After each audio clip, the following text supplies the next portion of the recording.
Let's suppose that you were able every night to dream any dream you wanted to dream.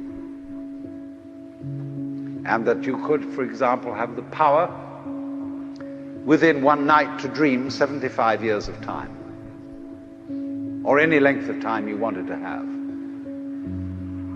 And you would naturally, as you began on this adventure of dreams, you would fulfill all your wishes.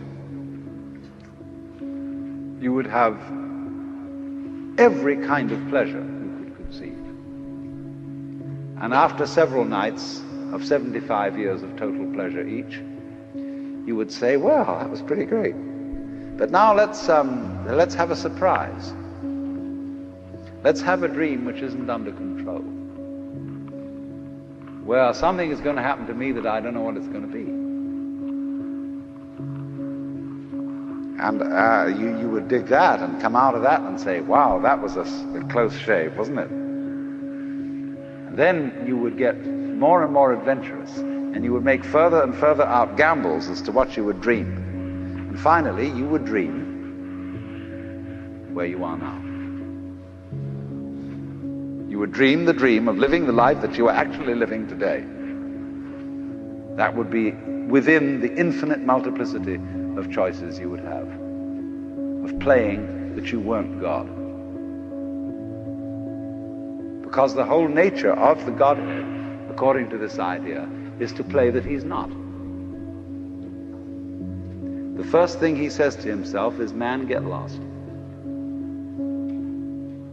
Because he gives himself away. The nature of love is self-abandonment, not clinging to oneself, throwing yourself out, as in, for example, in basketball, you're always getting rid of the ball. You say to the other fellow, have a ball, see? And that keeps things moving. That's the nature of life.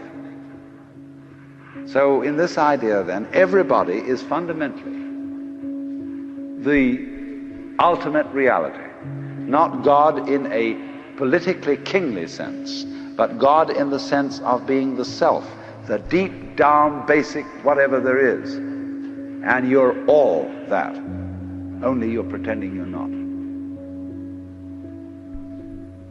And it's perfectly okay to pretend you're not, to be absolutely convinced, because this is the whole notion of drama. When you come into the theater, there is a proscenium arch and a stage, and down there is the audience. And everybody assumes their seats in the theater and are going to see a comedy, a tragedy, a thriller, or whatever it is. And they all know as they come in and pay their admissions that what is going to happen on the stage is not for real. But the actors have a conspiracy against this, because they're going to try and persuade the audience that what is happening on the stage is for real. They want to get everybody sitting on the edge of their chairs. They want to get you terrified or crying or laughing. Absolutely captivated by the drama. And if a skillful human actor can take in an audience and make people cry, think what the cosmic actor can do. Why, he can take himself in completely. He can play so much for real that he really believes it is. Like you sitting in this room, you think you're really here. Why, you've persuaded yourself that way. You've acted it so damn well that you know this is the real world. But you're playing it. It's because the audience and the actor is one. Because behind the stage there's the green room. Off-scene, obscene, where the actors take off their masks. You know that the word person means mask? The persona, which is the mask worn by actors in Greco-Roman drama, because it has a megaphone-type mouth which throws the sound out in an open-air theater. So per through sona, what the sound comes through, that's the mask.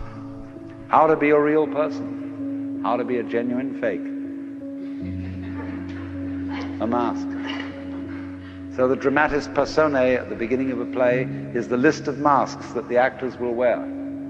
And so in the course of forgetting that this life is a drama, the word for the role, the word for the mask, has come to mean who you are genuinely, the person. proper person.